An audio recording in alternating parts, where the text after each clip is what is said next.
What can you tell him about what to expect from America? I just came from a lunch where General Kellogg spoke. He's a special envoy leading this effort to establish peace, and he's very clear that what the kind of peace we're talking about is a lasting peace, which of course involves security assurances. And part of that process is figuring out exactly what that means. Even the Ukrainians are talking about what that means. There's a variety of options per se.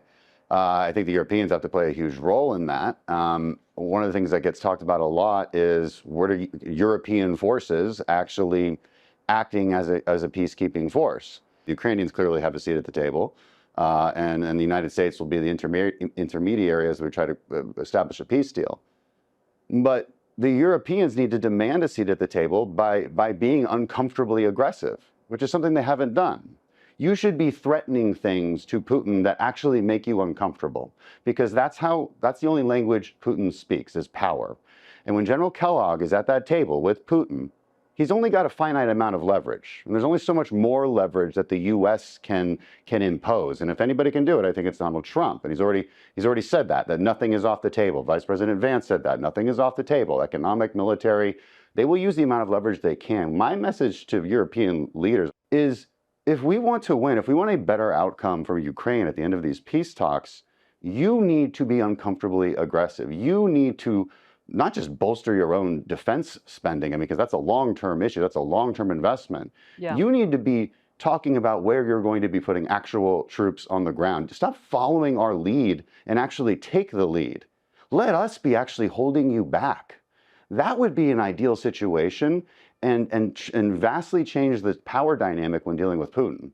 There already is a military security alliance known as NATO.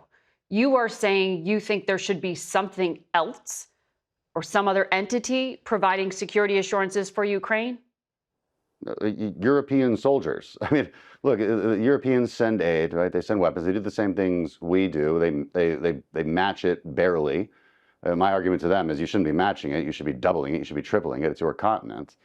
Zelensky gave a speech today. He talked about a European army, right? So there's a lot of talk about this. Of course, there's NATO. That's a security. That's a defensive alliance. Right. That's not an army. We're talking about different things here. The Europeans need to come together, in my opinion, and have just a much stronger message towards Putin instead of finger wagging at us about what we're willing to give and not give in a peace deal. Again, I tell them, look, if you want a seat at the table, earn it. The Ukrainians have earned it. The Ukrainians have impressed everybody for the last 3 years. They've fought valiantly and courageously. They've earned my respect. Mm-hmm. They earned that seat at the table. We need to listen to what they want. We listen to Zelensky. Okay.